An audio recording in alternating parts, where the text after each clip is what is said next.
কি ঘটনা, আপনার নাম পরিচয় বলে? আমার নাম শাসেম, সিটি হসপিটালে চাকরি করি। ওইখানে ডিউটি অবস্থা ওরা আমার দুই বোন এসে আমার যাইতে বলে, আমি না যাইতে আমার জোর করে ধরতে নিয়ে আর সবাই এসে ওরা দুই বোন কারা কারা? রিমা আর সুরাইয়া। রিমা আর সুরাইয়া। এরা আপনাকে কি কারণে ধরে নিতে চাইতেছে?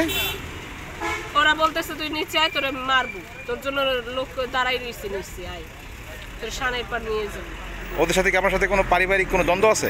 না, সেটা নাই। আপনার নাম কি? সাথী। বাবার নাম? নানু পুকুর। গ্রাম? গ্রাম ছাগলপুর। তা আপনি এই কাজ করেন সিটি হসপিটালে? হ্যাঁ, আমি সিটি হসপিটালে চাকরি করেন।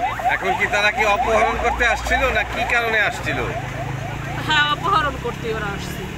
উদ্দেশ্যটা কি, মানে কোন উদ্দেশ্যে? তা মানে আপনার সাথে কি মানে আপনি পারিবারিক কোনো দ্বন্দ্ব আছে নাকি? পারিবারিক দ্বন্দ্ব বলতে তারা আমার সৎ বোন, ওইটাই পারিবারিক দ্বন্দ্ব। তো এখন আপনি কি দাবি করেন বিষয়? এই বিষয়ে আমি ওদের শাস্তি দাবি করি। আপনারা থানাতে কোনো অভিযোগ করবেন এই বিষয়ে?